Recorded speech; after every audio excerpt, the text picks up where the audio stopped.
Most people think geniuses like Einstein or Carl Jung had superior brains. They didn't. They protected their focus, while the world slowly lost its own. Focus is no longer just a skill. It's a luxury. And once you understand how it was taken from you, you can rebuild it. It's 1905. Bern, Switzerland. Albert Einstein is 26 years old. Not a professor, not famous. He works at the Swiss Patent Office, reviewing technical designs all day. It wasn't quiet, it wasn't inspiring, but Einstein had something rare even then: protected attention. He used the predictable structure of his job to preserve mental energy for deep thinking. In that single year, he published 4 papers that reshaped physics.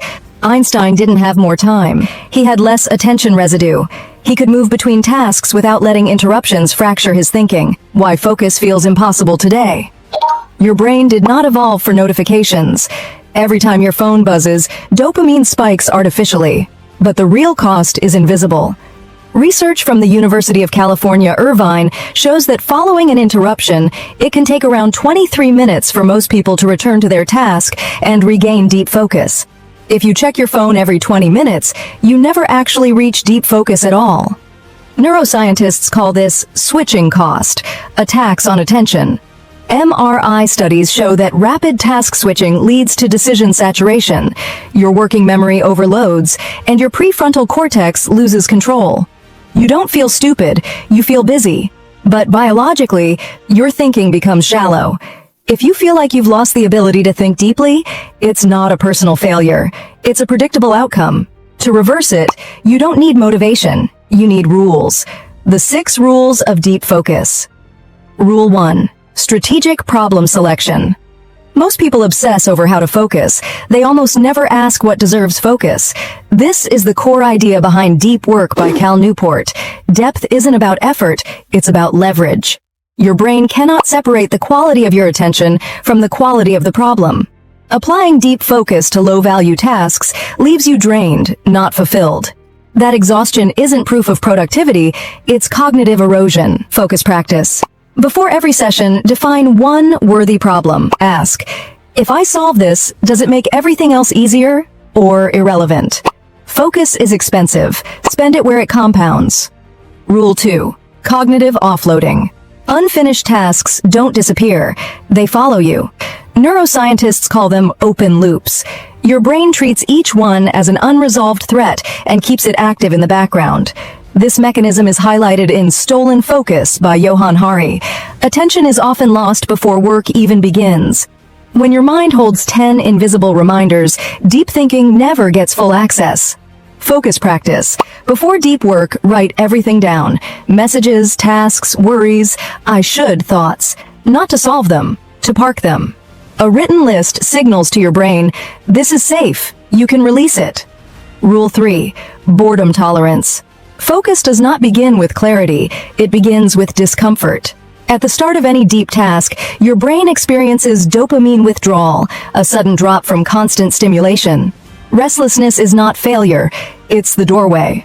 Neuroscientific evidence suggests that brief periods of uninterrupted focus strengthen brain networks responsible for attention and executive control. Focus practice. Train boredom tolerance. 20 minutes. No phone, no music, no input. Stay through the urge to escape. Every resisted urge is 1 rep of cognitive endurance. Rule 4. Decision fatigue. Focus is metabolically expensive. Every small choice quietly drains mental energy. What to open, reply to, or check next. This is decision fatigue, the invisible drain behind modern burnout. Constant micro-decisions fragment attention until executive control collapses. Charles Darwin worked only 4 to 5 hours a day, not because he lacked discipline, but because he protected his cognitive energy. Focus practice. Automate low-value decisions. Same start time, same workspace, same first task. Save your best energy for your hardest thinking. Rule 5. Ritualized entry. Your brain doesn't follow intentions, it follows patterns. If focus starts randomly, friction stays high. Einstein understood this intuitively. Same desk, same walking rhythm, same mental entry point. Ritual replaces willpower.